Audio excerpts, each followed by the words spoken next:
bright kids who can point out San Jose, San Francisco from the world map struggle to point out where is Siachen, where we have been fighting for the last 3.5 decades. I'm sure you guys all know where Siachen is, right? It's only those kids who don't know. While in the past, our lack of knowledge of our own army would have been shameful and sad, right now it is suicidal. And let me tell you why. When I joined the army, I came from a fairly conventional background, a South Indian family, and we had this whole construct of jhuta, and you can't drink from someone else's cup or eat from someone else's plate. And it was more to do with, I think, tradition rather than caste or discrimination, but you had a sense that you were different from the others. So imagine my shock that when I joined the army, we were given this one enamel mug, and that mug was your coffee mug, it was your shaving mug, it was your bathing mug, and it was your every other mug. You got it. Then got a little worse because it's a regulation issue. So despite scratching your name on it, they would get interchanged.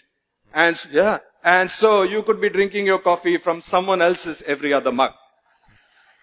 And that might sound weird to you, but for us it was battle inoculation, because before you knew it, someone else's blood could be coursing through your veins. When a soldier is wounded, he doesn't really care whether he's getting the blood from a Christian, Muslim, Sikh, Jat, Maratha, it doesn't really matter. And that way, the Indian Armed Forces is an amazing place. For example, the 1st Sikh unit, the 1st Sikh battalion, is one of the oldest and the most decorated units of the Indian Armed Forces. This was the unit which was airlifted in October 1947 to stop the Pakistani Lashkars who were raiding Kashmir. And this was the unit which halted them at Srinagar. And thanks to this unit's gallant action, that Kashmir is on the map of India. This unit of the finest Khalsa warriors is led by a Muslim commanding officer. And he leads them not only in battle, not only in exercises, he leads them in the Gurbani every day in the Gurdwara. Or take the case of 3 In 1965 operations, they were tasked for one of the most difficult tasks, which was the capture of a location called Dogre.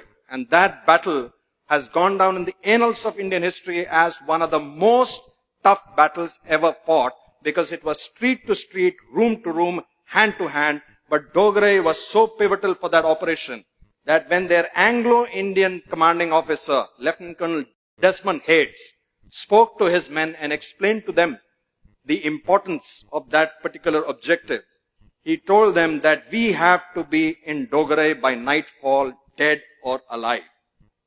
And after giving them the briefing, he asked his Jat troops in his clipped Haryanvi, "Susre, aaj raat ko 3 Jat kahan hogi?" And the troops shouted back, "Dogre, Dogre." He wanted to make sure that the troops understood that the mission was larger than the leader. And then he asked them, "Oh Susre, agar Shio Saab ne goli lag gayi, to phir kya karoge?" And without batting an eyelid, the senior JSO shouted back, "Saab ji, agar Shio ne goli lagi, to kandhe pe taan ke le jayenge, lekin rukenge Dogre jaake."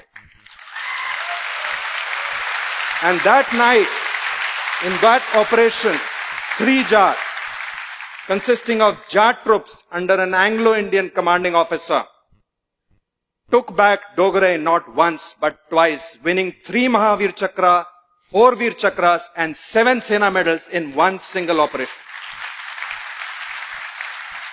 Our soldiers don't fight. They don't care about the name on their chests, which is their own name. They care about the name on their shoulder, which is their Paltan's name. Once they join the unit, if they join a Gurkha unit, they become a Gurkha. If they join a Maratha unit, they become a Maratha. They become a band of brothers. They really don't care about caste, creed, gotras, religions and all of that stuff. And I think, my sense is it's not just the army that feels that way. Some of you may remember in 1992, in Parvanu, in the timber trail, there was this cable car which broke. And it was dangling by a cable. And there were many souls who were trapped inside it, and they were going to plunge to certain death. There's a beautiful story of a Hindu woman who was trapped inside, and she was praying to her gods to save her. And before a little while, they heard the thud of a chopper coming, the thud of a Hepter coming in. And that Hepter was being flown by squadron leader Pali Major, who went on to become the air chief of the Indian Air Force. And from that Hepter, The para-commando, first para-commando unit, a legendary para-commando, Captain Ivan Krasto, slithered down and entered into the cable car and saved the lives of the people inside. Now here's something really funny. This woman was reaching out to her Hindu gods, but it was a Christian para-commando who came down, flown by a Parsi major, by a Parsi pilot. And we have seen this across the board when we are going for rescue into natural calamities or floods or even 2611.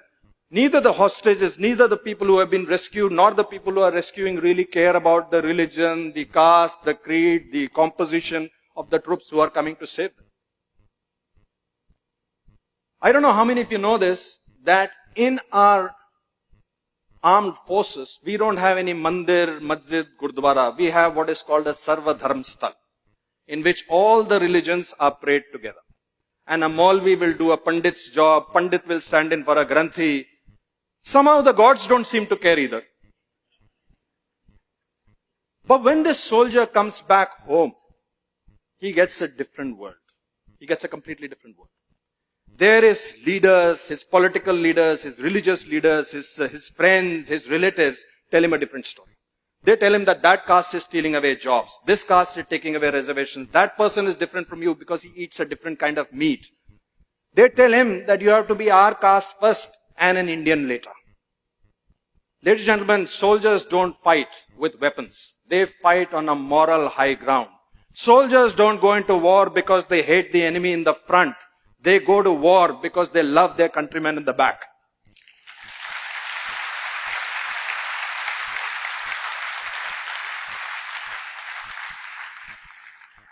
Leaders across spectrums have their own agendas. Some people want to win elections, some people want to get more power, and some people genuinely want to do good for their own communities. But we, as citizens, have to realize one thing. That even as I'm speaking to you right now, standing over here, from Kanyakumari to Kargil, there are soldiers who are deployed in every kind of situation. Right now, as I speak to you, there is a captain out there in Siachen Glacier who is already battling 3 fronts. He has got a front of a very determined enemy. He has got a front of a very horrible weather which claims lives almost on a daily basis. And he is battling the front of the nonsense going on in Delhi with Jantar Mantar, with veterans fighting the government, government fighting the veterans. I beg of you, let's not open a 4th front for him.